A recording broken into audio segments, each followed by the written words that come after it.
Vocês, subordinado ao tema Diálogos da Rebeldia.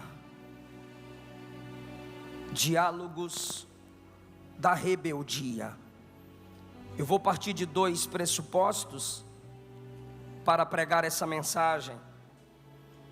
O primeiro é a condição caída do ser humano. Num contexto de rebelião está Absalão, que quer se vingar de seu pai. Ele esperava um tipo de punição ao irmão Aminon, que havia abusado da própria irmã. Davi não agiu com a justiça esperada por Absalão, e esse do seu pai guardou mágoa, preservou o ódio e projetou vingança. E no capítulo 16, ele está executando a vingança projetada. Absalão não é quem origina a rebelião, a rebeldia, a maldade, a mágoa e a vingança. Ele é só mais um atingido pelo pecado que entrou no mundo. Em Gênesis capítulo 3, todos os relacionamentos foram corrompidos pelo pecado, e assim, através do orgulho satânico exalado pelo seu veneno no coração do homem, abrimos então a porta da maldição, pois o orgulho é o ventre da maldição, a soberba é a porta do inferno. O diabo é o protótipo de soberba na Bíblia Sagrada, e aqueles que se submetem a ele vivem orgulhosamente, quebrando princípios, desrespeitando autoridades estabelecidas e demonstrando cada vez mais a sua condição decaída. Essa dificuldade de respeitar pai, mãe, avós, pastores, líderes e autoridades estabelecidas vem de um desejo governamental descontrolado. Esse desejo governamental descontrolado é chamado na Bíblia de concupiscência. O apóstolo João põe concupiscência, que é o desejo descontrolado, e a soberba no mesmo versículo. Do mesmo modo, Salomão coloca soberba e queda no mesmo versículo. Então, sendo essa a condição humana, pois somos caídos e totalmente dependentes da graça para vencer tal condição, Absalão está dentro desse contexto maior da Bíblia Sagrada, alguém atingido pelo pecado, com orgulho no coração, como Absalão, nos sobrepomos aos outros. Devido à nossa posição, quem sabe como Absalão, beleza ou influência, esquecemos-nos pela condição decaída, sendo nós imitadores de Adão, quando com Eva tentou usurpar o lugar de Deus. Esquecemos-nos de que quem é autorizado tem autoridade e deve ser respeitado. Do irmão no estacionamento ao técnico do som, se forem autorizados, têm autoridade, independente de quem seja você, filho de quem for, advogado, juiz, promotor, não importa o valor do seu dízimo, quantas igrejas você sustenta, se num ambiente específico alguém é determinado como uma autoridade, seja você quem for, aquela pessoa merece ser respeitada, independente da sua idade ou do salário que cai na sua conta. Não importa o quanto você prosperou ou cresceu, ou granjeou amigos de sucesso, ou ministério, ou na faculdade, não sei. Independente do que você conquistou na vida, seus pais são autoridades e devem ser respeitados. Não sei, não me importa quantos inscritos você tem no seu canal, quantas vezes você prega no mês. O pastor da igreja é a autoridade estabelecida ali e você deve respeito a estes. Sei que há muitos líderes que não se comportam do modo ideal que as autoridades deveriam se comportar, mas isso não me ausenta da responsabilidade de, sem ultrapassar limites, respeitar e honrar aqueles a quem Deus tem confirmado como autoridades. E a nossa geração está revelando a cada dia que passa, piorando essa condição decaída. 1 Pedro capítulo 5 nos é ordenado a honrar os mais velhos. Romanos 13 nos é ordenado a respeitar as autoridades que se esforçam para se aproximar do ideal de Deus. 1 Tessalonicenses 5,12, Paulo manda ter em autoestima, honrar e amar os que trabalham entre nós, presidem sobre nós e nos admoestam. Eu escolho esse texto para pregar por um segundo pressuposto, e é nele que eu vou concluir a pregação. O primeiro pressuposto é que a condição decaída do ser humano se revela no orgulho evidenciado nessa história. Segundo lugar, é que todo o Antigo Testamento aponta para Jesus. Eu tenho a convicção de que eu não vou honrar a Cristo forçando-o a entrar num texto onde literalmente ele não está. Mas eu reconheço que um sermão sem Cristo não é uma pregação cristocêntrica. A Bíblia é como um drama com 4 cenas: criação, queda, redenção, consumação. A partir da queda se vê a necessidade de se apontar a Cristo como solução para os problemas causados pelo pecado da humanidade. E se aqui nessa história nós temos pecados como vingança, mágoa, desonra, desrespeito, imoralidade sexual, a solução para os problemas causados por esses pecados está em uma pessoa: Jesus de Nazaré. Então, quando eu prego numa história do Antigo Testamento, eu prego olhando para a redenção em Cristo, que é a solução divina para os problemas causados pelo pecado humano. O Antigo Testamento é palavra de Deus, mas culmina em Cristo. Se tem alguém elogiável, foi pela graça. Se tem alguém que demonstrou sua condição decaída, ele não pode ser a conclusão do sermão. Cristo será apresentado como a graça restauradora. Quem conseguiu me entender até aqui, dá um glória a Deus, diga amém, fala alguma coisa. O primeiro diálogo da rebelião está a partir do versículo de número 15. Absalão, do capítulo 16. Absalão, se puder projetar, eu agradeço, que eu vou precisar usar isso aqui para não perder a atenção dos meus irmãos, que eu estou pregando a um público que ama a palavra. Absalão e todo o povo, os homens de Israel, vieram a Jerusalém. Por que vieram a Jerusalém? Porque Davi, sabendo que seu filho Absalão está vindo para tomar o trono, para cercar Jerusalém, Davi prefere se isolar, Davi prefere ir ao deserto, Davi prefere sair chorando do que enfrentar seu filho e matá-lo. Absalão então chega, no seu plano era cercar Davi imediatamente, e agora quando ele chega, Davi já escapou, e o texto diz: todo o povo e os homens de Israel estão com ele. Ele sabia se comunicar, ele sabia atrair as pessoas para si. E agora, quando ele chega, versículo 16, Aitofel já tinha chegado com ele no 15, e no 16 chega Uzai, o arquita, que é chamado de amigo de Davi. Quando Uzai, amigo de Davi, se aproxima de Absalão, ele lhe dá a saudação comum diante de um rei: viva o rei! viva o rei.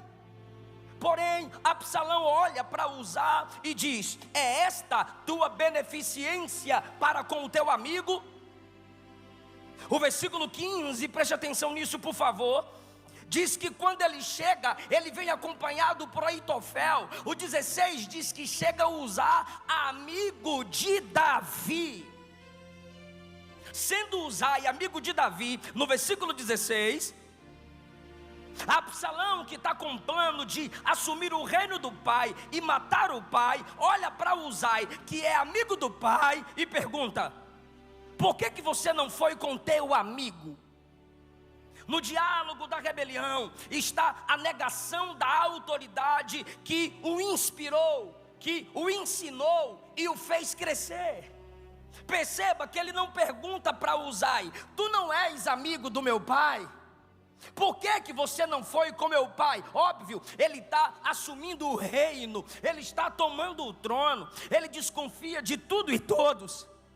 Mas ele não chama Davi de pai. Ele olha para Uzá e pergunta: cadê sua beneficência com seu amigo? Por que você não foi com seu amigo? Agora veja que ele está negando a paternidade. Ele não chama o pai de pai e nem cita o nome do pai. O diálogo da rebelião se inicia na negação da autoridade estabelecida sobre ele, na negação de quem o inspirou, negação de quem o ajudou a chegar onde chegou, o cancelamento público de uma comunhão estabelecida entre pai e filho, pastor e líder. Mas veja a resposta de Uzá para ele: não, eu serei beneficente e serei amigo de todo aquele que o Senhor eleger. Olha a resposta no 19: não estou eu diante do filho de Davi? E como eu servi seu pai, serei diante de ti. Enquanto ele nega que Davi é pai, Uzá diz: Davi é o seu pai.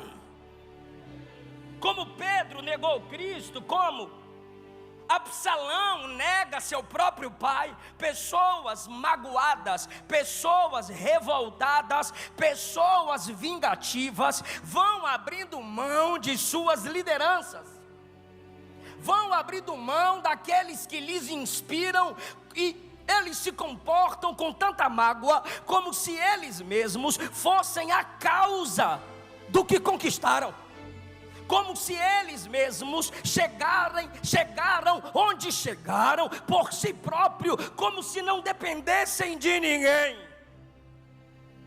Com mágoa do pai, por um breve tempo, ele toma o trono do pai, ele toma o povo do pai, mas ele nega a história do pai, ele oculta o nome do pai. Veja como isso pode ser crucial em machucar o coração de um líder, de um pastor. Atos capítulo 20, versículo 30, Paulo está num sermão de despedida, e ele diz assim no versículo 30, Atos 20: saibam que entre vocês mesmos se levantarão homens que falarão coisas perversas para atraírem discípulos após si. Portanto, vigiai, lembrando-vos, é Paulo dizendo: não se esqueçam, se lembrem que durante 3 anos eu não cessei, noite e dia, de admoestar vocês com lágrimas. Quando a soberba entra no coração de um liderado, quando a soberba entra no coração de um líder, uma das primeiras ações de Satanás é fazer tal pessoa se esquecer dos conselhos e das mensagens do seu líder. E essa mágoa se torna uma borracha a apagar os princípios ensinados pelos pais, os princípios ensinados pelos avós, os princípios ensinados pelos pastores. 1 Coríntios capítulo 4, versículo 17, Paulo disse: por esta causa vos mandei Timóteo, que é meu filho amado e fiel no Senhor, o qual vos lembrará os meus caminhos em Cristo. Paulo está dizendo: vocês que eu ganhei para Jesus, vocês que eu tenho discipulado, vocês que eu tanto cuidei, não se esqueça do que vos ensinei. Para tirar Davi do coração das pessoas, pois já estava fora do coração dele, Absalão se antecipava às pessoas e diziam: Davi não vai conseguir resolver o problema de vocês, deixa comigo que eu resolvo. Ele estava assim, criando a sua própria congregação, a semelhança de pastores propagandistas, que vivem se rebelando, cheios de ira, cheios de ódio, cheios de vingança, e prometem que sua igreja é um pedacinho do céu, mas na realidade é uma antessala do inferno, porque quem pastoreia ali é o imitador de Satanás, rebelde, revoltado e vingativo.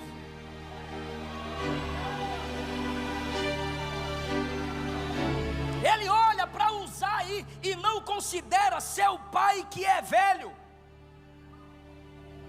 Absalão, o novo e forte, desonrando Davi, o velho cansado. Absalão, o filho, desonrando o pai. Absalão, o liderado, desonrando o líder, anulando a autoridade paternal e influente de seu líder.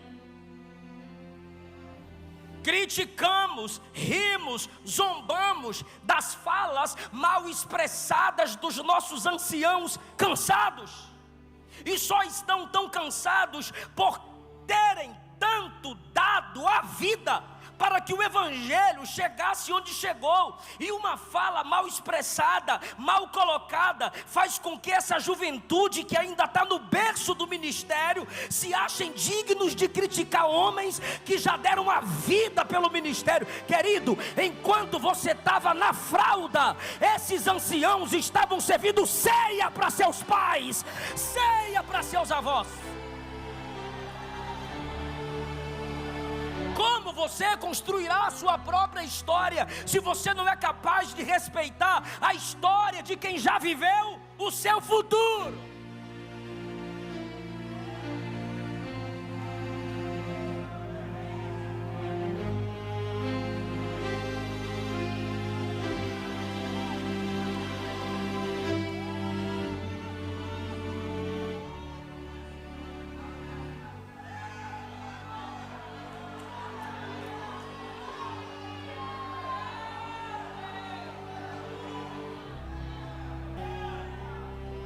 Veja no diálogo da imoralidade agora, em segundo lugar.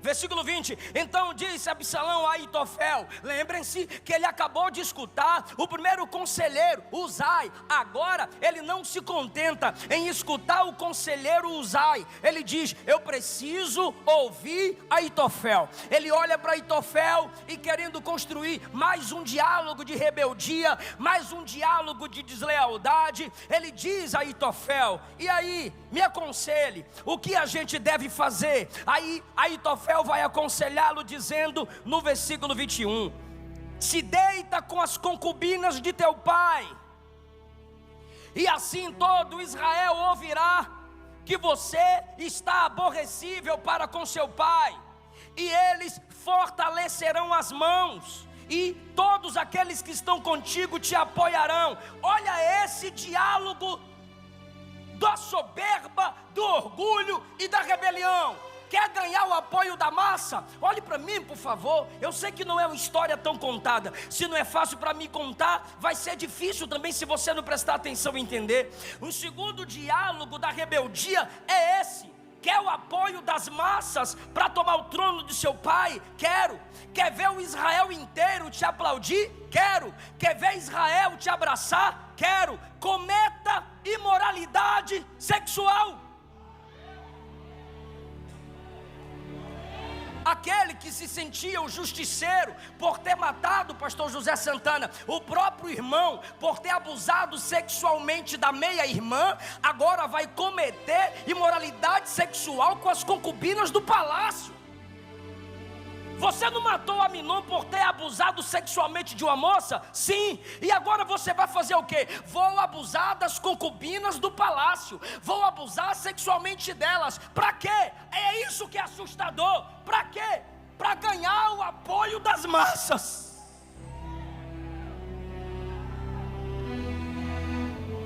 Quer viralizar no TikTok, mocinha? Continue com suas danças imorais. Quer ter mais curtidas nas suas fotos? Continue alimentando a cobiça dos imorais com a exposição de seu corpo, que hoje é belo, mas um dia vai murchar. Corações orgulhosos, corações imorais se elevam acima do princípio da modéstia. Essa é uma geração pornográfica, e o assustador é o conselho de Aitofel, como combina com a nossa geração. As massas vão te apoiar, Israel vai segurar na sua mão, o povo estará, ganhei, obrigado, o povo vai estar com você. Então cometa a imoralidade sexual à luz dos olhos de todos. Parece com a nossa geração. Para protestar contra Davi, ele teve que forçar as concubinas a terem com ele relação sexual. Uma das armas dos revoltadinhos é a imoralidade.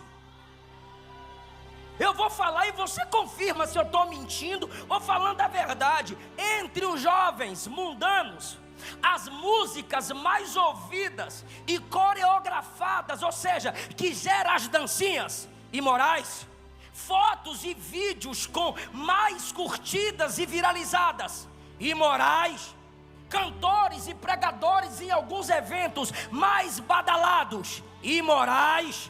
Como protestam contra o cristianismo, colocando crucifixos em suas partes íntimas. Como o mundo protesta contra a família tradicional, criando a ideologia de gênero, pondo drag queen para dançar de modo imoral perante os olhos das crianças, e a Globo vai aplaudindo. Como protestar contra a igreja histórica e protestante, abrindo igrejas liberais, abrindo igreja inclusiva, colocando a plaquinha colorida, colocando gente que vive na prática do pecado para servir ceia, cantor e pregador no 3º, 4º casamento, pregando nesses púlpitos. Não são igrejas, são sinagogas de Satanás.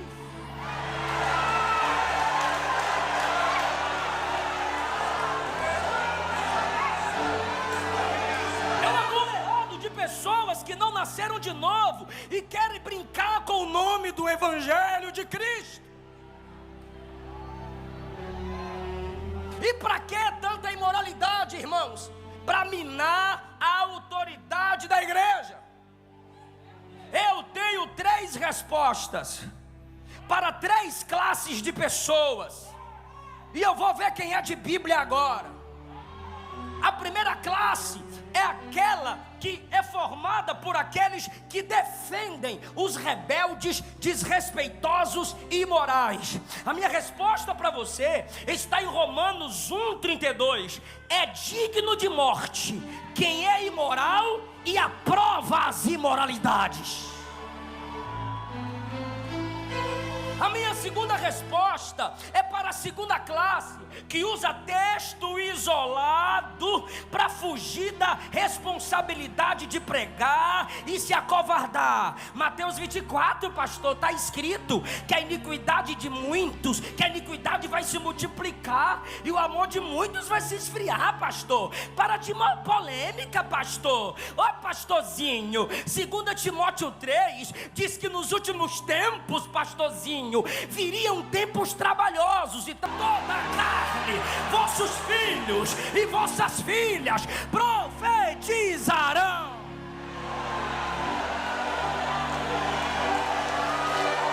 Tem gente que não entendeu. Se é nos últimos tempos que o inferno fala de lá para cá, é nesse tempo que a igreja vai falar daqui para lá, porque ela tem autoridade da palavra.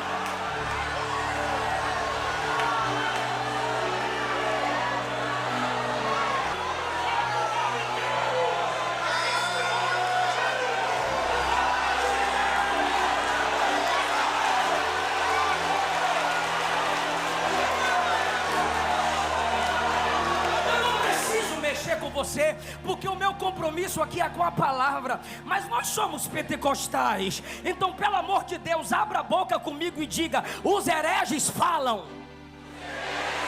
Abra a boca, tá com medo de quê? Diga: os hereges falam. Os falsos profetas falam. Diga: a turma colorida fala.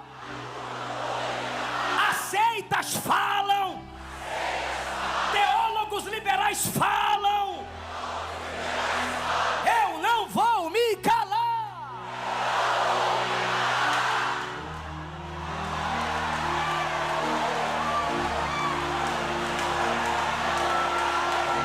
Sentindo a presença de Jesus nessa palavra.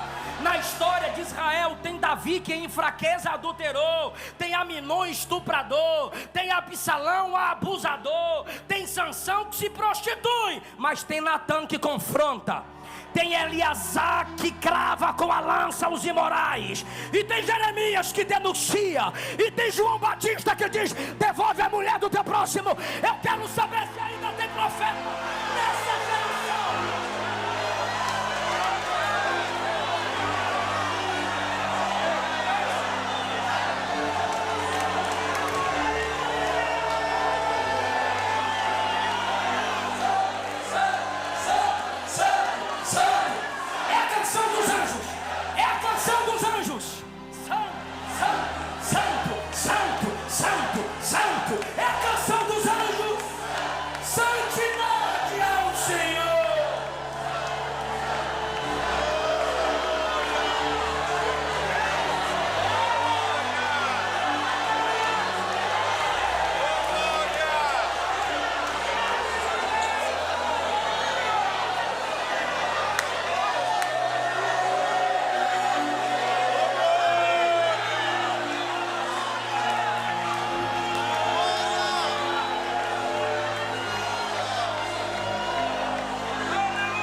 Pastor José, os pastores são desprezados, os anciãos são zombados. No diálogo da rebeldia, a imoralidade sexual é supervalorizada com o apoio das massas.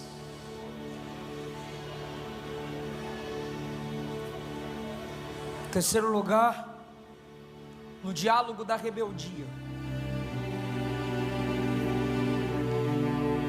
as palavras dos homens são colocadas no mesmo nível da palavra de Deus. Versículo 23 do capítulo 16. E era o conselho de Aitofel que aconselhava naqueles dias, como se a palavra de Deus se consultara.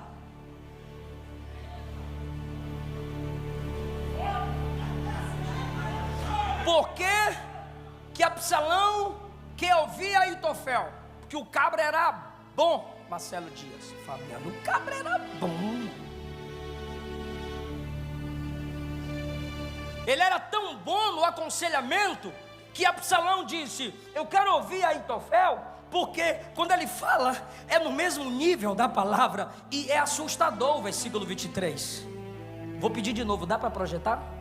Eu sei que tem muita dificuldade num congresso como esse, mas se possível vai me ajudar muito. Versículo 23, porque tem crente que presta mais atenção olhando o pregador do que acompanhando o texto, entende mais. Versículo 23, era o conselho de Aitofel que se aconselhava naqueles dias. Era um reconhecimento social e público, como se a palavra de Deus se consultara. Tal era todo o conselho de Aitofel. Assim, agora que é assustador, assim para com Davi, como para com Absalão. Absalão olhou e disse: se meu pai diz que quando Aitofel fala é como se a palavra de Deus está sendo falada, então para mim será a mesma coisa. Então por que para o público lá embaixo a palavra de Aitofel tem o mesmo nível da palavra de Deus? Porque o líder Davi considera assim.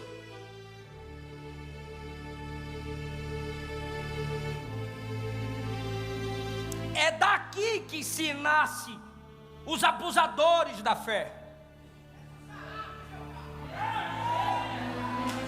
os abusos da autoridade. Porque se pensa que pelo domínio das massas, influência histórica, terno, gravata, Bíblia grande na mão, quando eu falo é como se a palavra de Deus estivesse sendo falada, e não é. Isso é coisa de seita.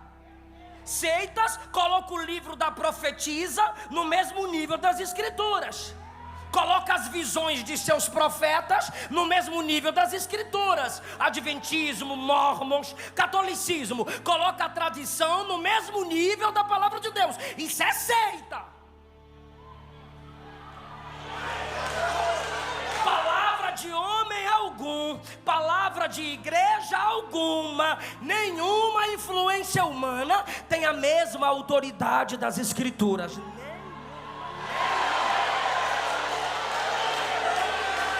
A sua palavra permanece no céu. A autoridade pastoral na fala está onde? Aqui. O pastor só tem autoridade se o que ele fala está aqui.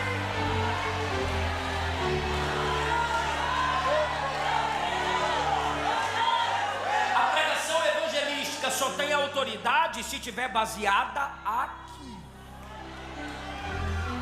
Se esse livro em qualquer ambiente estiver abaixo de todos os livros, não se entristeça, é porque o livro é a base de toda a sabedoria. Se esse livro estiver no meio de todos os livros, não se entristeça, ele é o centro da sabedoria. E se esse livro estiver acima de todos os livros, pode se alegrar, porque a sabedoria desse livro está acima da sabedoria de qualquer outro tipo de conhecimento. Não coloque palavra de profeta nenhum no mesmo nível das escrituras. Por que na igreja de quem usa demais o dom de profecia faltam mestres? Porque lá mestre não tem espaço para abrir as escrituras e verificar a profecia.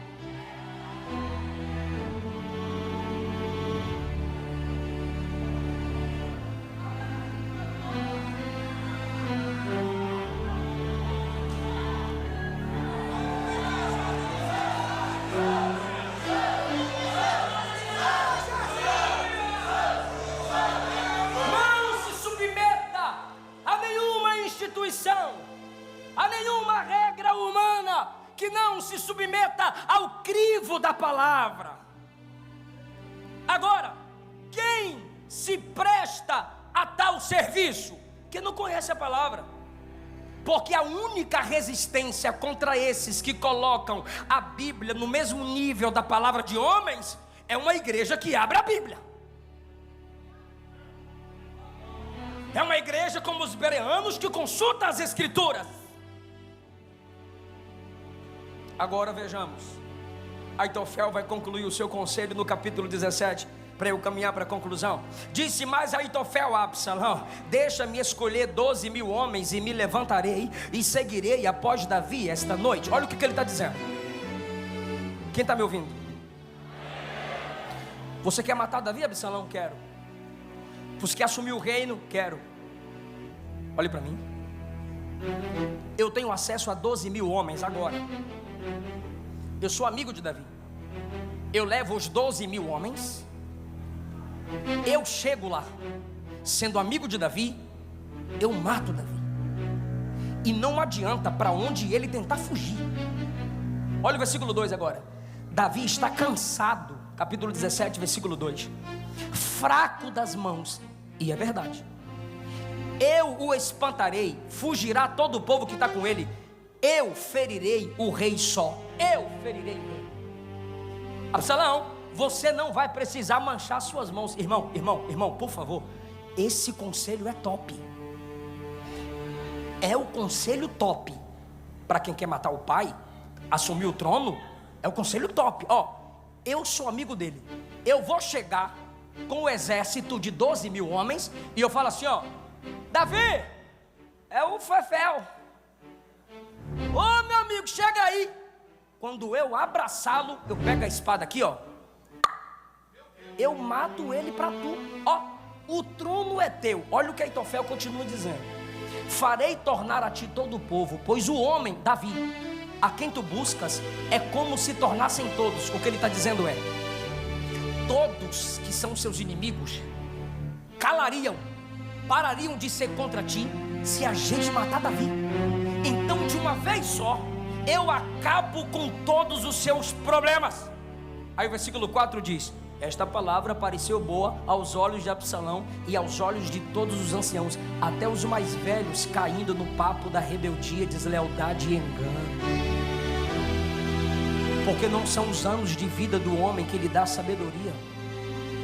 Jó 32, o amigo mais novo de Jó, diz que o que dá sabedoria ao homem não é o tempo vivido, é o conhecimento que o Todo-Poderoso dá. O próprio Davi disse que é a palavra de Deus que o torna mais sábio do que os mestres.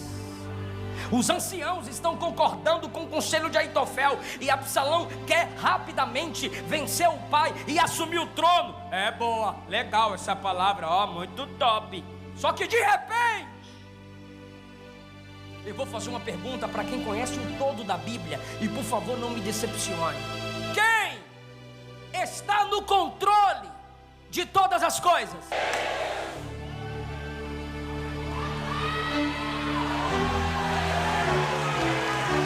De repente, o conselho de Aitofel de imoralidade sexual já tinha sido atendido.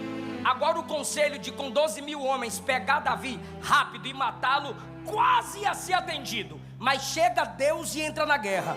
Deus direciona o coração de Absalão. No versículo 5, daqui a pouco eu te dou mais prova disso. Aí Absalão diz no versículo 5: chamai agora Uzai, para a gente ouvir o que é que ele tem para dizer.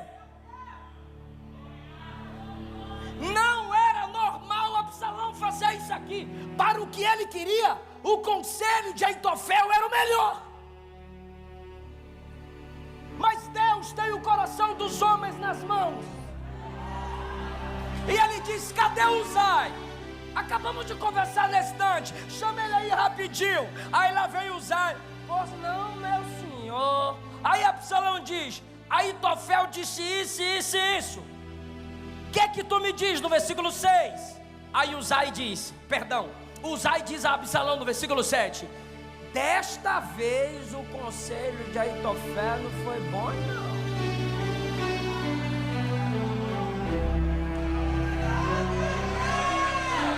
Eu sei que ele é bom, mas desta vez não foi legal, não. Aí Absalão, quem está no controle? Continua aí, nesse fogo, muito bem. Aí Uzai disse, Uzai, versículo 8, versículo 8, versículo 8, versículo 8, versículo 8, versículo 8, meu Deus. Versículo 8, 8, tá aí, 8. Disse mais Uzai, agora, lembra, vota. O 17:2, depois a Luana faz o pix. Olha o que Aitofel diz. Tá cansado, frouxo das mãos, facinho de ser espantado. O bichinho tá fraco. É só eu chegar, porque Davi é fraco. Olha como ele desonra a liderança no diálogo. Aí vem Uzai agora, 8. Uzai, 8. Disse Uzai: tu conhece teu pai e os homens que estão com ele, que são valorosos, estão com o espírito amargurado como ursa no campo, roubada dos cachorros. Agora. E teu pai é homem de guerra. Entre os desleais, Deus levanta um amigo de verdade, irmão. Rapaz! venceu, quantos inimigos já derrotou. Se eu fosse tu, rapaz, vou perguntar para quem está ligado, quem está no controle?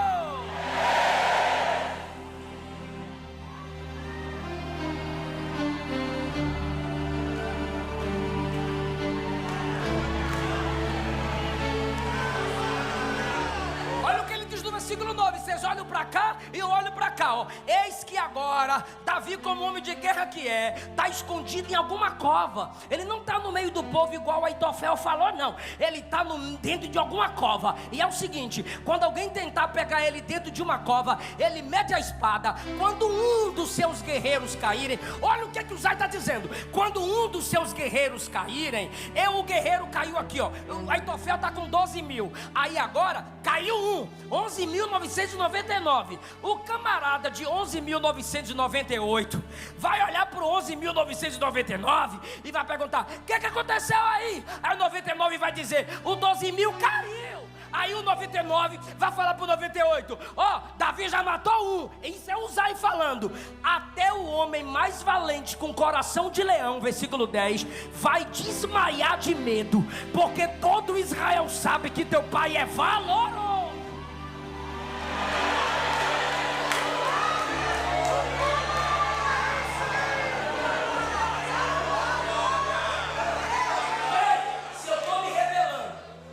Assim, é fácil, a mensagem dela é ruim, a igreja dela é fraca, aquele setor ali é top, e os empresários tá tudo com tu, e tu sabe os podres dele tudo, então é rápido, é Aitofel.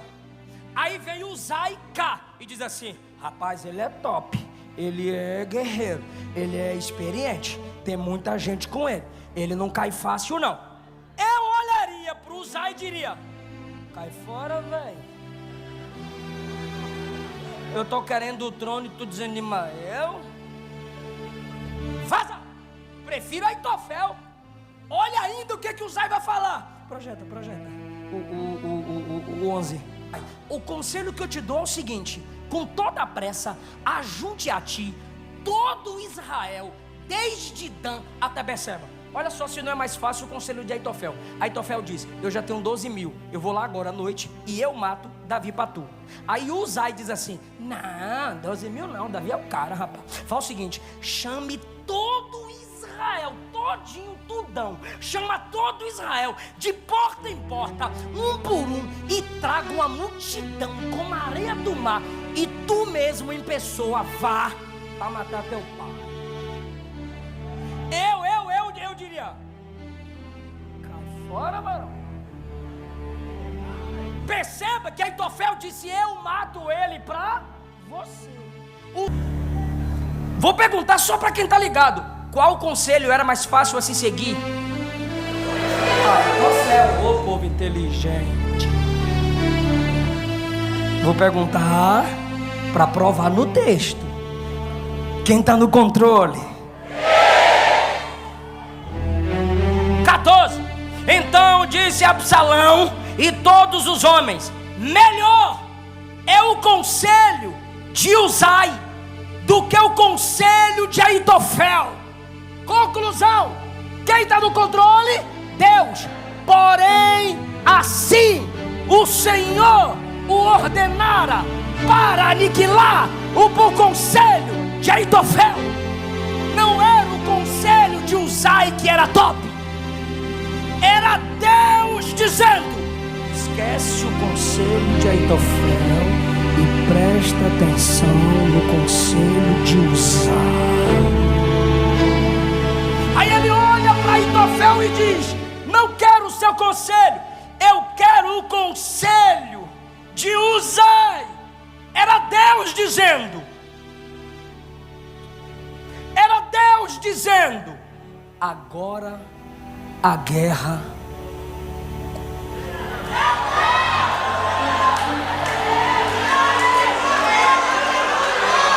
Quando você vive na prática do pecado, do orgulho, da mágoa, da vingança, seu inimigo muda de nível.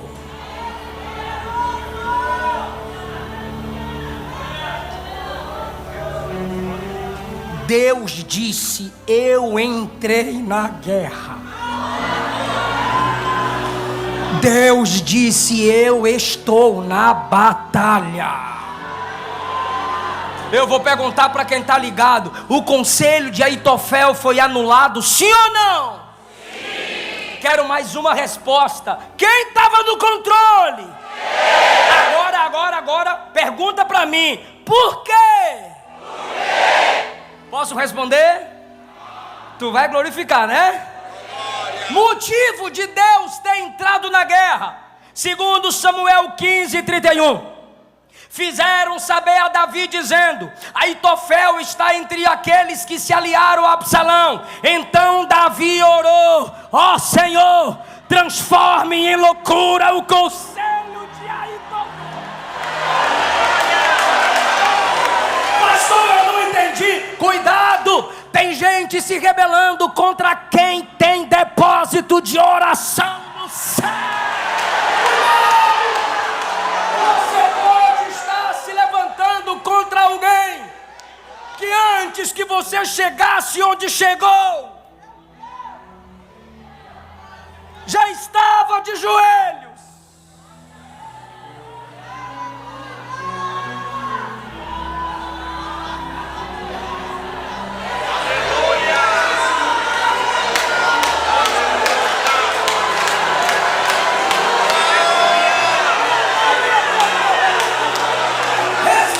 Seus pais, antes de você nascer, já estavam de joelhos por você. Respeite seus avós, antes de você nascer, já estavam de joelhos por você. Respeite seus pastores, antes que você iniciasse na fé, eles já estavam orando nas madrugadas. Cuidado, cuidado, cuidado.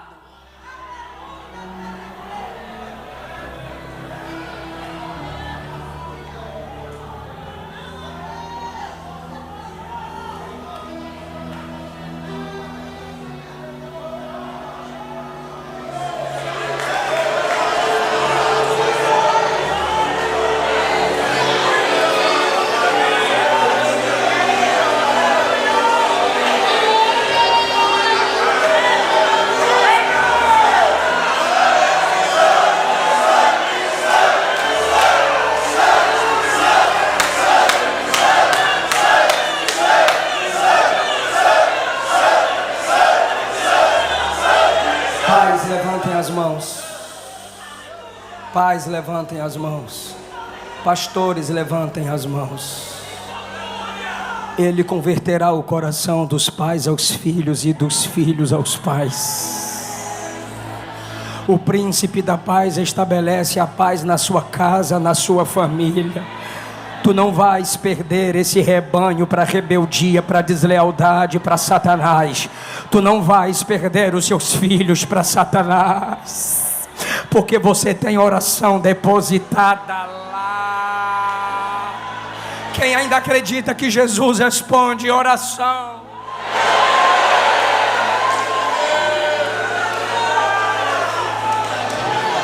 Sua casa é fruto de oração. Deus anula o conselho de Aitofel.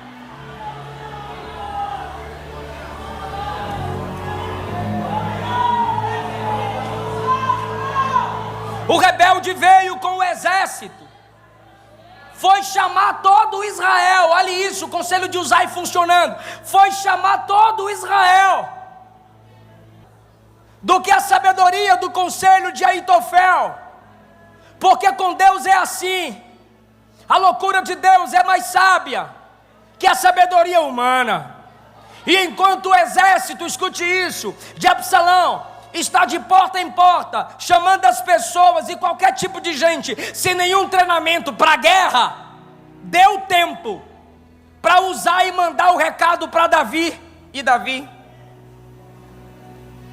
correr e preparar um exército para a batalha.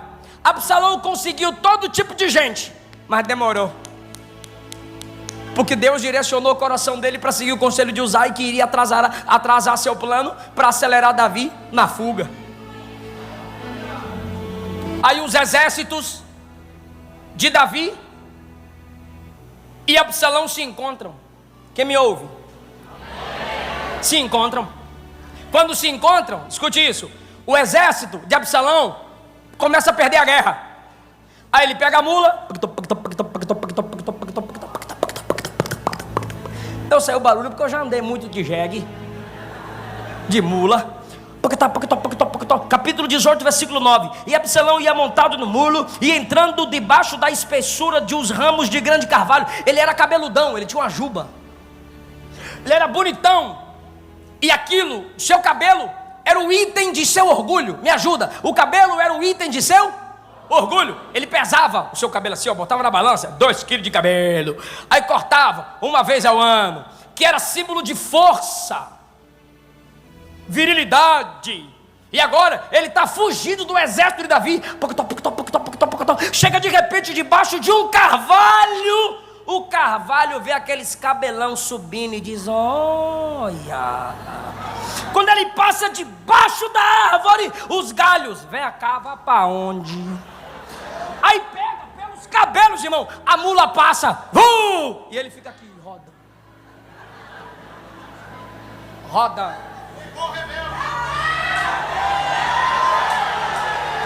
Estava tentando fugir, mas a natureza, a criação de Deus disse: eu te pego, vem cá.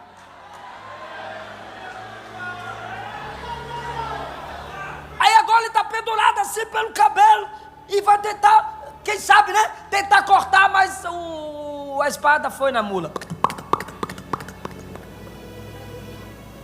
De repente alguém o viu e disse: Joabe, oi, Absalão está ali, ó, pendurado-se pelo cabelo, rodando para lá e para cá. Aí Joabe disse: tu não matou não? O cara disse: não, é filho de Davi, Davi falou que não é para matar. Aí Joabe pegou 3 dardos, 1, 2, 3, e o acertou. Os jovens ali ao redor foram lá verificar e tome-lhe.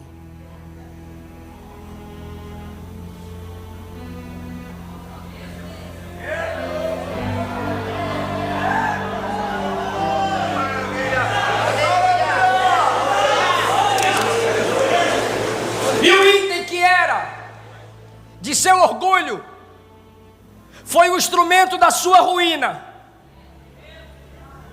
E pendurado num madeiro, numa árvore, pendurado o descendente de Davi agora, rebelde, vingativo, morre. Como exemplo de que rebeldia não compensa. Vingança não compensa. Deslealdade não compensa. Imoralidade não compensa. E por que Deus preserva Davi? Ele é a lâmpada de Israel. E um dos motivos dele ser a lâmpada de Israel é ele iluminar a mentalidade daquele povo através dos salmos sobre um outro descendente.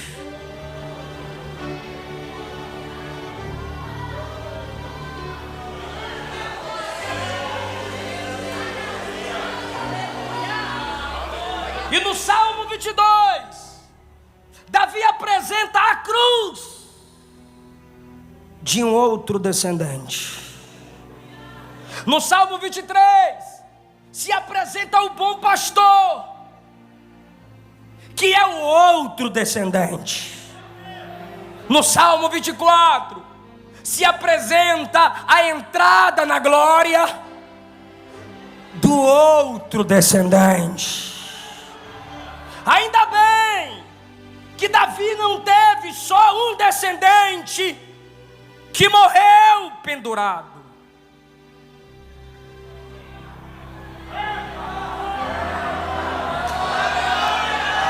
Tem outro descendente de Davi que morreu pendurado no madeiro. Só que Absalão, descendente de Davi, morreu pendurado com ódio. Jesus, o perfeito descendente de Davi, morreu pendurado numa cruz por amor. Absalão, o descendente de Davi, o primeiro pendurado, morreu tentando tirar o trono do pai. O outro descendente perfeito de Davi, que é Jesus, morreu para nos tirar da escravidão e nos fazer reinar com o Pai.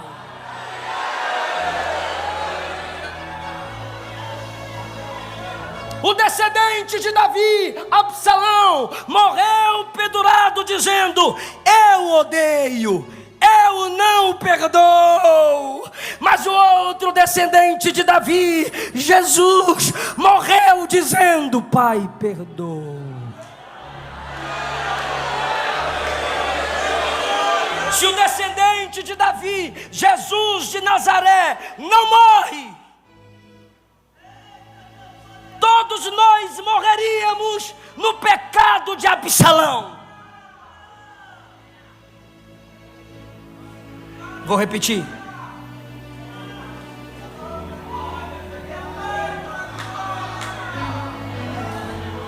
Se Jesus, o descendente de Davi, não morresse pendurado em nosso lugar, todos nós morreríamos no mesmo pecado de Absalão, porque não há ninguém aqui que nunca tenha se rebelado.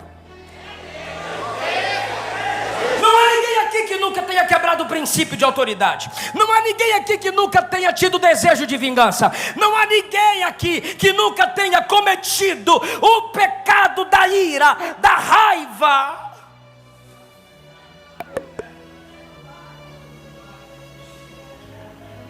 Mas o descendente de Davi morreu a sua morte para você viver a vida dele. E a mensagem conclui aqui. Se tem um descendente de Davi que te acusa por você ser igual a ele em rebeldia, ignorância, violência, vingança e mágoa, tem o outro descendente de Davi que está dizendo: eu derramei o sangue na cruz do Calvário para te purificar da ira, da mágoa. Filma o meu rosto aqui para a internet, para o Instagram. Onde é que é? É lá ou aqui? É aqui. O outro descendente de Davi que morreu na cruz do Calvário, ele não apenas perdoa a sua ira, não apenas perdoa a sua mágoa, não apenas perdoa seu desejo de vingança, não apenas perdoa a sua rebeldia. O filho de Davi perfeito, que é Cristo, além de te perdoar, ele te lava, ele te purifica, ele te restaura e ele tira de você esse caráter de Caim, ele tira de você esse interior de Absalão, ele tira de você essa mágoa e ira e deslealdade de Judas e forma em você, pelo poder do Espírito Santo, o caráter de Cristo. Oh, filho de Davi, quem pode, agora eu vou pedir, quem pode levantar a mão e adorar o descendente de Davi, que reina para sempre?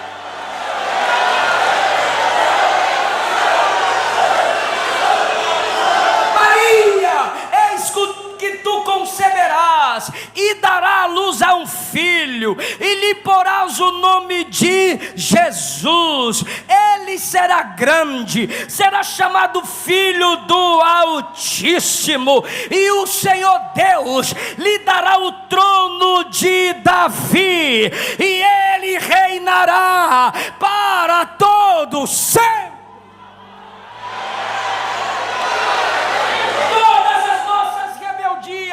Todas as nossas iras, todas as nossas imoralidades, todas as nossas vinganças podem ser apagadas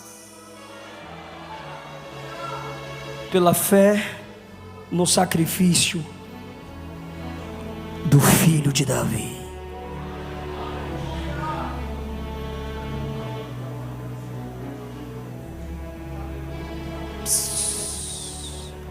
Prepara o playback da minha esposa. Me escuta, me escuta. Se arrepende agora. Se arrepende hoje.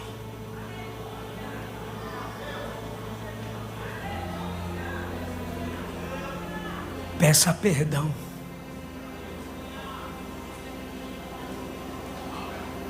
Porque a graça está disponível para te lavar. Se humilha. Não precisa morrer entre terra e céu. Dá para ter paz na terra esperando pelo céu. Jesus está limpando corações aqui hoje. Limpa-nos, ó Deus, de toda mágoa. Limpa-nos, ó Deus, de toda angústia.